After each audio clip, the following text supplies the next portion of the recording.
Hey folks, today we're going to be talking about something called adultism. Now, whether you have or haven't heard of adultism before, I hope that you can keep an open mind, listen to the video, and see what you think. First off, we want to establish that there is a difference between ageism and adultism. Ageism is discrimination against just anyone of any age, whereas adultism is specifically discrimination against young people.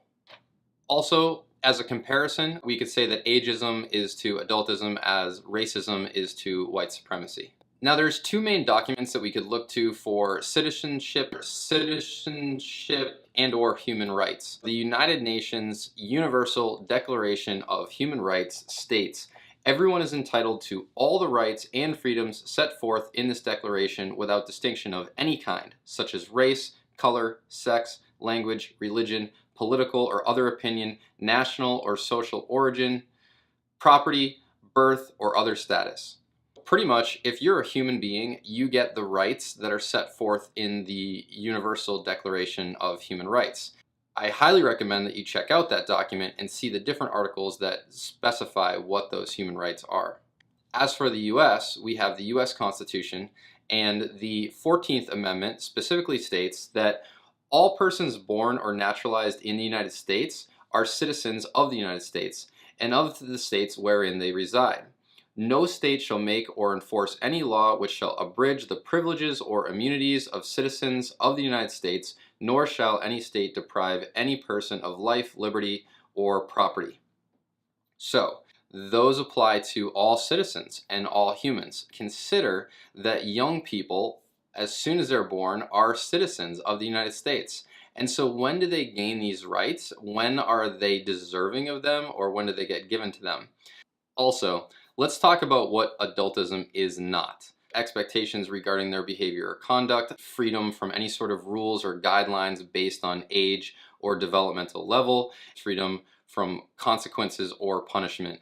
We all have these things. No matter how old you are in this world, you are responsible for your actions, your decisions, your behaviors, and you have laws and policies and rules to follow. We all have that, whether it's at home, driving down the street, at work, or whatever. So adultism is not saying it's a free-for-all for young people. It's just saying that whatever rules, policies, guidelines, customs, cultural norms, etc. are in place should be respectful of a young person and their rights. Adultism is like other isms in that it challenges someone's self-worth, their trustworthiness, their capability or skill, their knowledge, intelligence, work ethic, wants, needs, thoughts, and feelings. There are three types of adultism. So there is interpersonal adultism, there's cultural adultism, and there is institutional adultism. First, we have interpersonal adultism, denying young people the right to make decisions regarding their bodies, space, and possessions. What this might look like: piercing a baby's ears, grabbing something out of a young person's hand, demanding a young person to hug or kiss a relative, or this also could include corporal punishment. Cultural adultism are the cultural norms, mores, and social customs that routinely criticize, invalidate, insult, intimidate, or disrespect young people. A few examples of these would be quotes that you might commonly hear. Kids these days, grow up. 'Cause I said so. Stop being so childish. You're just a kid. One more word and when I was your age. Here are a few other examples of cultural adultism. A parent speaking for their child in a doctor's office. Adults talking about a young person in the presence of that youth as if they weren't even there. Youth are often told to do things instead of being asked to do things. A punishment may increase if a young person protests or questions their treatment. Institutional adultism are the laws, rules, and policies that systematically deprive youth of many rights and freedoms. Youth have little or no say, input, or decision-making power to change their circumstances. A few examples of institutional adultism are hall passes, searches and seizures, inability to vote, driving curfews, labor restrictions. Although I'd love to go in much greater depth on each one of these examples, I really just want to present some of the basic ideas and facts. So if you have questions and comments or disagree with anything that I'm saying, please put it in the comments below or read the articles and links that I'm going to put in the description so that you can get more of a perspective on the arguments for or against these different items. Another topic related to adultism is lying to youth. Now, some people think that it's okay, and especially if it's only a little white lie, but lies, even little white lies, degrade trust. Lying is often used to manipulate and control youth.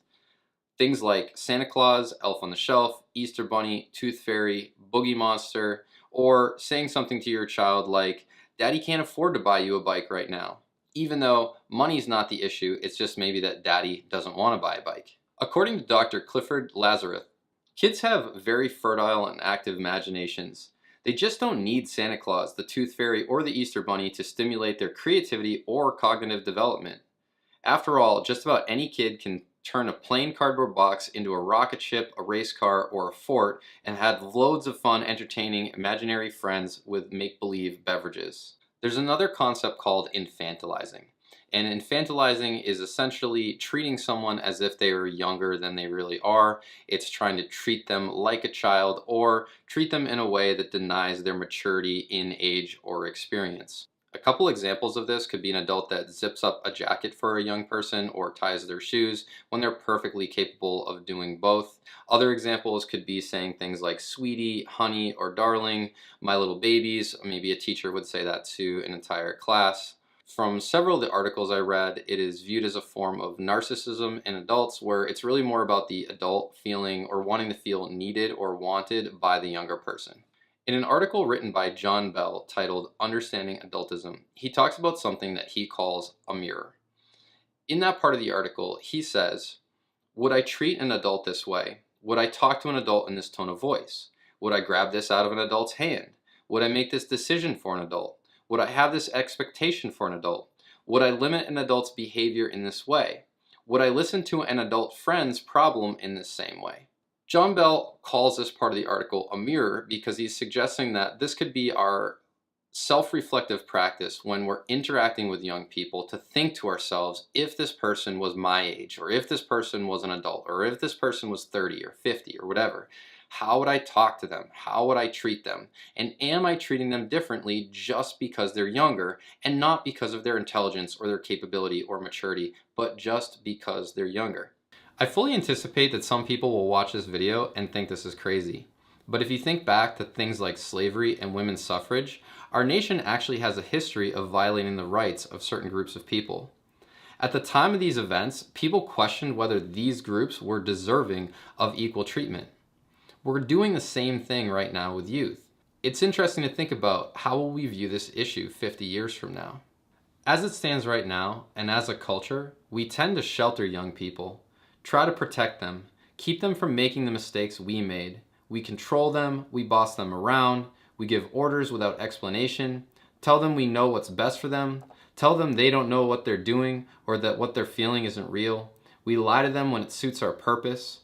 In these ways, we restrict their growth and development, their problem solving and critical thinking. We make them question their independence, self-worth, and capability. We send mixed messages about honesty, equality, respect, and body rights. We miss out on opportunities for youth to learn about democracy, civil responsibility, and low-stakes consequences. We need to teach, nurture, encourage. We need to avoid double standards and hypocrisy. Our words and actions must foster independence and confidence. We must show respect to get respect. We need to rethink what it means to respect young people. What does it look like to truly respect their thoughts, comments, opinions, bodies, personal space, emotions, and autonomy?